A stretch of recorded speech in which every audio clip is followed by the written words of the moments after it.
Good afternoon, and thank you all for coming. I am Sergeant Ashley Jimrett with the Hampton Police Division's Public Information Office. Today, I am joined by Chief Mark Talbot, Deputy Chief Orrin Gallup, Assistant Chief Kenny Ferguson, and Captain Rebecca Warren. Over the last few days, we have experienced an uptick in gun violence throughout the city of Hampton. The purpose of today's press conference is to address the concerns of our citizens and share the efforts of the Hampton Police Division to reduce these type of incidents. I will now turn it over to Chief Mark Talbot. Thank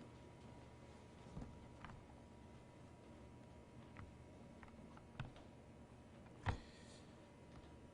All right. Again, Sergeant. It's been a long time since I was Sergeant. Mark Talbot, Police Chief. I want to talk about what's happened in January of this year, but I want to start by talking about the end of last year. 2022 ended for the city of Hampton very well. We ended the year with a 30% reduction in homicides, and I want to thank my team. I want to thank the Hampton Police Division for the great work. I also want to thank the city for doing their part. We also ended 2022 with more than a 20% reduction in non-fatal shootings. We went into 2023 optimistic, but we did notice as we were analyzing crime conditions that the last quarter of 2022 started to spike just a little bit. The numbers weren't well outside the norm, but they started to increase a bit over the other portions of the year. And then January came. We've seen a spike in violence in January that has been alarming, and we're here to talk about that primarily. So far this year, we have a total of 15 fatal or non-fatal shootings.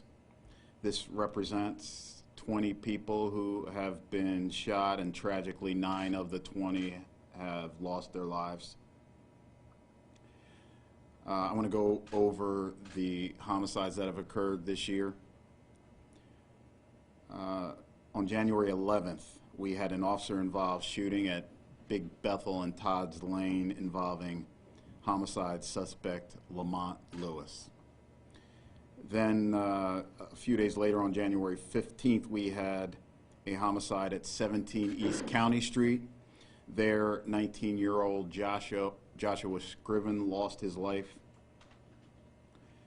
On January 19th, Mr. Elliot Tubbs was murdered, and his son, James, was subsequently charged with that crime. On January 23rd, we had a homicide at 2563 West Pembroke Avenue. It was there that 46-year-old James Thompson lost his life. On January 26th at 707 South Fallon Court, we found 33-year-old Christopher Ragsdale had been killed in his front yard.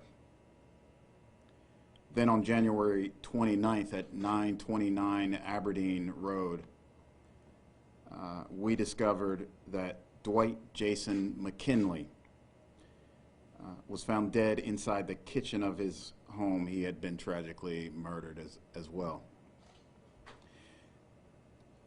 Mr. McKinley's family referred to him as Jason, and Jason's dad told me tearfully that he would have turned 40 on the eve of Valentine's Day this year. Sadly, he did not make it.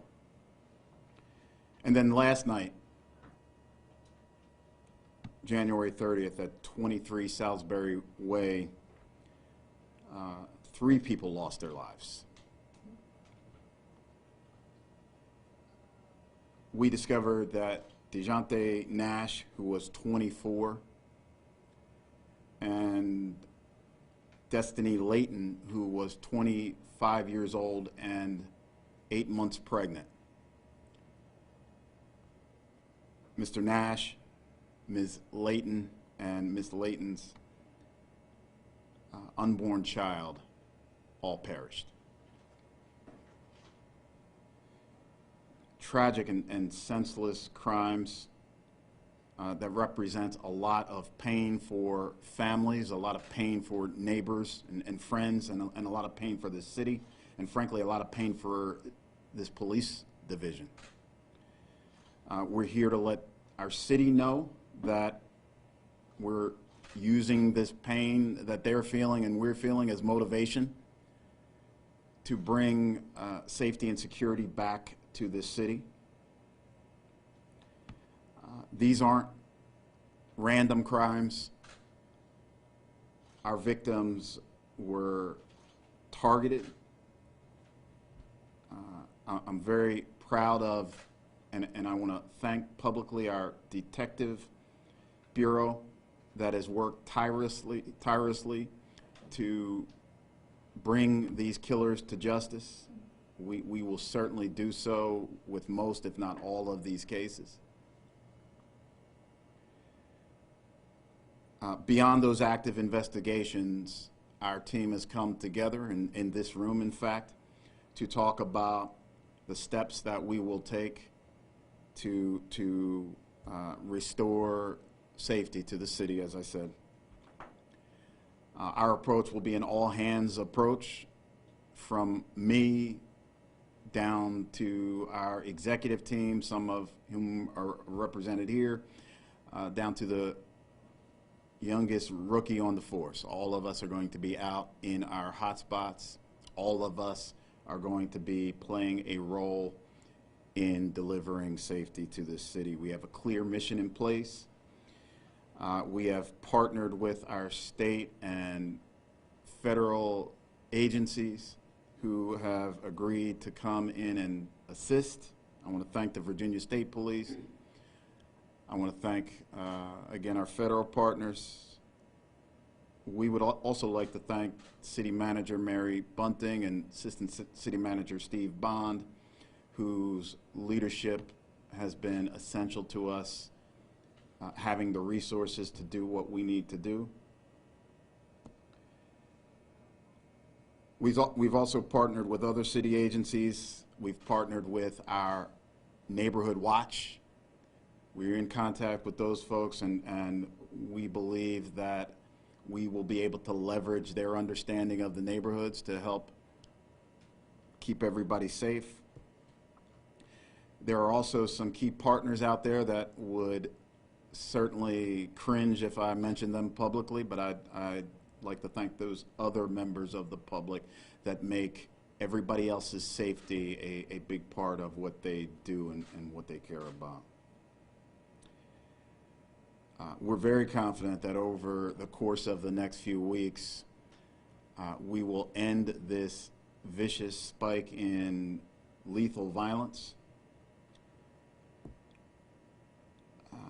But I want to emphasize that we can't do it without the people who are impacted the most. There are a number of residents in affected areas. There are some friends and associates, and there are some neighbors out there that we really need to talk to. We recognize that they have been the most impacted by these crimes. We want to let them know very clearly, we're here for you. We need you to reach out to us. You can do so anonymously. You can send us a text. You can call the tip line, but we need those folks to reach out to us.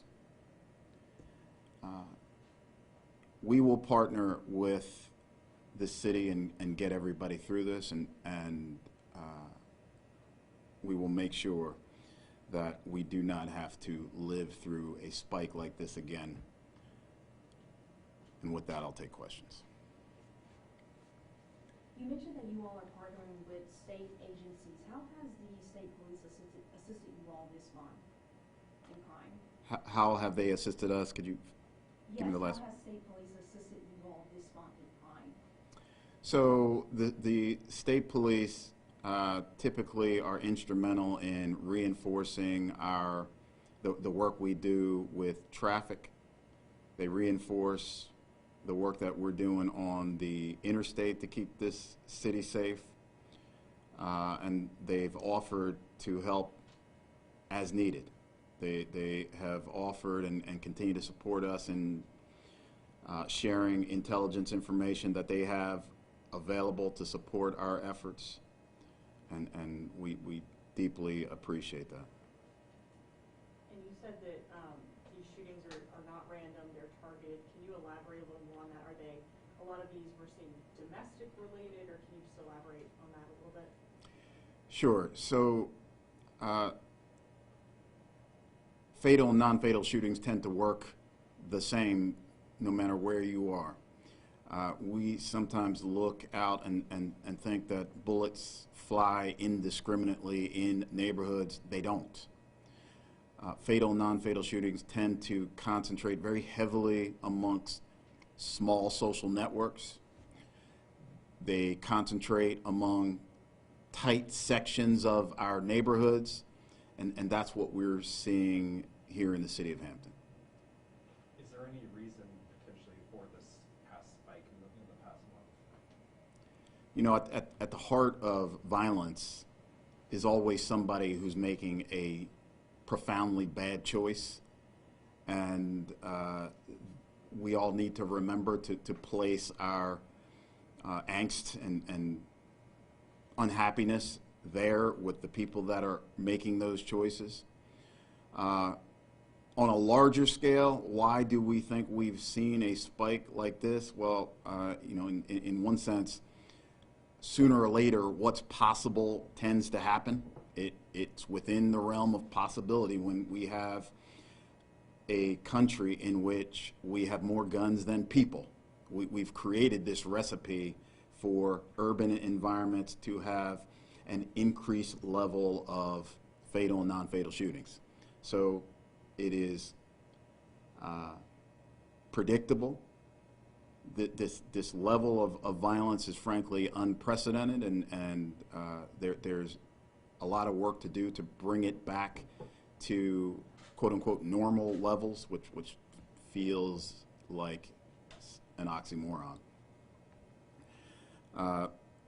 So we're continuing to look deeply into what may be causing the spike currently. And then kind of a two-part question. One, do you have any suspects in the shooting from last night? And just if you could talk about arrests made overall just in January with this spike. So we do have suspects in these cases. I don't want to comment on a specific case. You alluded to what happened last night. I do want to say a little bit more about what happened last night. It is unbelievably tragic what happened last night. And if there are people, and we know that there are folks in that part of the city who have information about what went on, we desperately need to get the people off the street responsible for that crime. Desperately. If there is a standard or a line that is crossed in any neighborhood, it was crossed. It was crossed last night, and we've got to come together and bring that killer to justice. You mentioned the tip line. How vital is that to what you guys do? It is an essential part of us understanding what's happening. Frankly, much better than the tip line is calling us, texting us, come see us, schedule. We will meet you wherever you want. If that doesn't work, the tip line is awesome. And we would encourage anybody who's inclined to reach out to us that way to do that. We have an organization that has shown that it can be trusted. We are committed to bringing safety to this city in a way that is similar to how we police it any other day, with compassion and with a great deal of precision, with respect for everybody's rights in this city. We're going to do more of that, and the city can trust that that's what's going to happen. It takes a lot of courage, frankly, to do it that way. We need the same level of courage from members of these affected communities. We need that in return so that we can partner to bring safety to this city. Today marks the year anniversary since Cody Bixby was reported missing. Has your department received any active leads, and where does this case currently stand? We have received leads periodically starting 365 days ago today, and they've slowed down over the months, but they have continued to come in. It's an active investigation. It's one of a whole buffet of tragedies that we've dealt with over the last year. We believe that ultimately justice will be done in that case.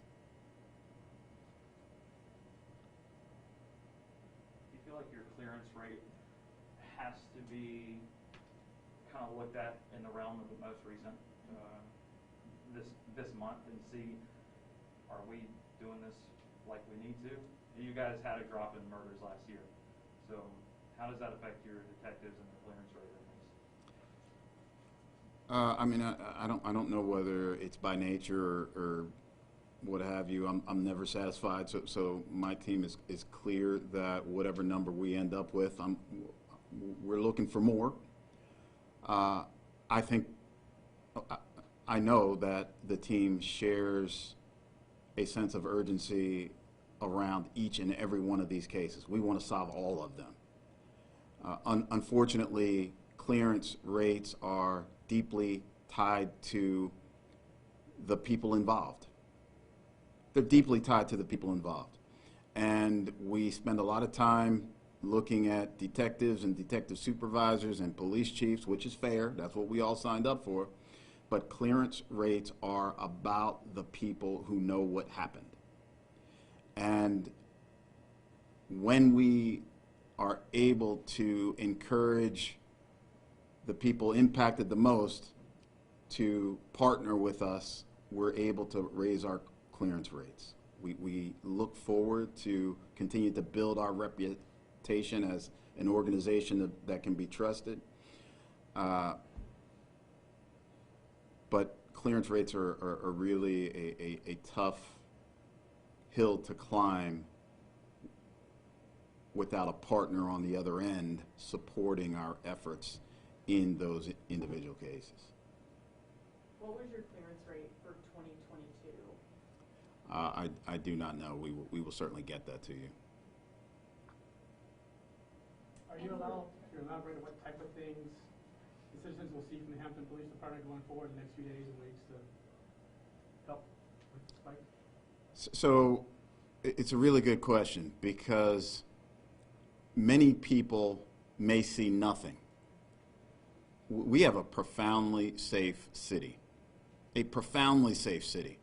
We have pockets of neighborhoods that aren't safe. That's where we will be. And I'm not sure who out there who's watching right now is living in those neighborhoods. If you don't see us, you feel fortunate. If you do come out and interact with us, we will be out of our cars. We will have smiles on our faces. We will be there for conversation. We will want to understand what it's like in those neighborhoods. We will spend as much time as we need to spend in those troubled parts of our communities. They should expect to feel safer and to see that we're enthusiastically delivering resources and a higher level of safety and security than they've seen in the past. They're going to see that we are deeply, deeply sorry that we didn't prevent these cases, but we're going to make up for it. Can I ask on that point, you say they should expect to feel safer. Yes. But there's been a lot of violence this month. How can people expect to feel safer if a pregnant woman or child and a man all dead in the same incident one night combined with the other incidents? Well, the reality is they won't unless, one, it's up to us to lead them back to safety. I wouldn't expect them to feel any differently if we don't deliver on our promises. That would be on us. But that's what we do. We go into neighborhoods and we have a clear understanding about the steps that we need to take while we're in those neighborhoods. We are clear on the conversations that we need to have. We're in fact clear on the people who are currently in those neighborhoods that we need to remove. There is plenty of that needs to happen as well. There are folks out there who think that they are going to dominate these spaces, and we will not let that happen. We are going to go out and make sure those spaces are safe for our residents, which will involve some tough conversation. It's going to involve enforcing the law in some cases, maybe many cases. What we're not going to do is we're not going to make more things illegal out there than are illegal now. We are not going to ruin relationships by indiscriminately putting our hands on people, whether they are deserving of it or not. As I said, we're going to do it with a great deal of precision, and that's just frankly how we always do business. Is this the highest number of homicides that your department has seen in a single month since you've been leading the department? Yes. Yes. Which makes us all really unhappy, frankly. Makes us all really unhappy. But we're gonna use that energy to turn it around. Currently budget season. I know you've got a lot of priorities that you Yeah. want to push through to the city council to make sure your budgets are covered and make sure you have enough support for your staffing and maybe for increased technology. What does this say what does your department say to those stakeholders who have a say, the mayor, the city council? What does this month make you want to say to them to influence your budget differently?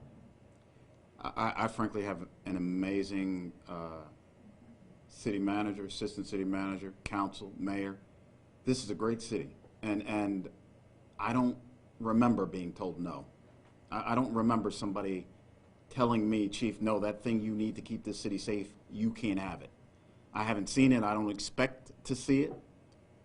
We don't operate like that around here. I've already been given clear indication that whatever this organization needs to keep this city safe, we will have.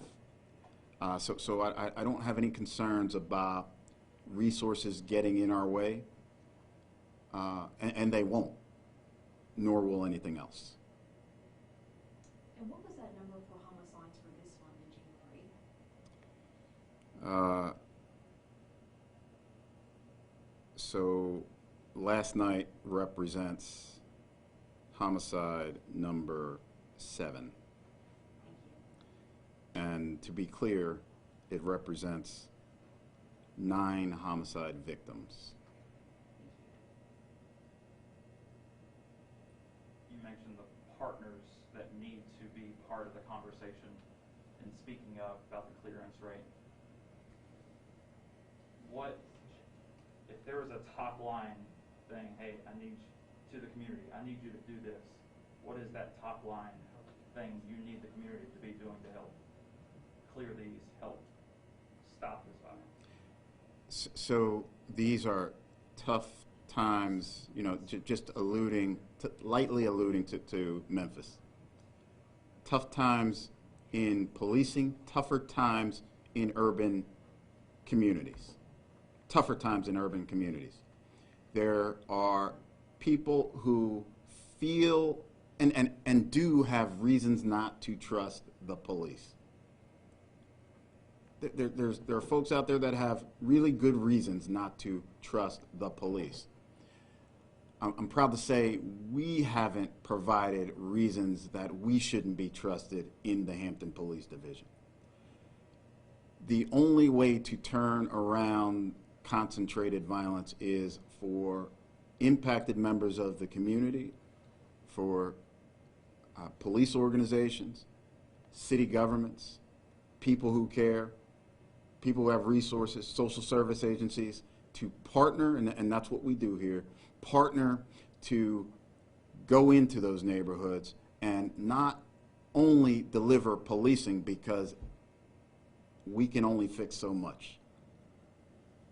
It's up to us to deliver safety, to make sure that lethal violence isn't pervasive in those spaces. It's up to the rest of city government. It's up to social service agencies and religious organizations to also pay attention to those parts of the community that are deeply impacted by these challenges. If we all come together and the community decides they're going to meet us out into those spaces, they're going to allow us into their homes to let us know what kind of experiences they're having, it becomes a perfect recipe for safety. Just for clarification, you mentioned there were 7 homicides and 9 homicide victims. Even if you include the pregnancy, who's the 9th victim? So, I mean, I'd hate to run through all of them again. Did you, the officer involved shooting of Lamont Lewis was the first? Did you got that one down in your book? But you just said that you only counted 7 homicides. That's just why I just wanted clarification. Right. 7 incidents of homicide with 9 homicide victims. Right? The most recent homicide was a triple. So 7, 3 in the last one equals 9 deaths. Are you able to share how many homicides the city saw last year in 2022? I probably could, but I didn't unfortunately prepare for that question, so I'd probably get the number wrong. So I'd rather not. We'll get it to you. Thank you so much. Sorry, are we counting Lamont Lewis as homicide in the legal term for the numbers for the city? Yes. Okay. Lamont Lewis is a homicide. We fully expect it to be deemed justifiable, but it's a homicide nonetheless. All right. Every life counts.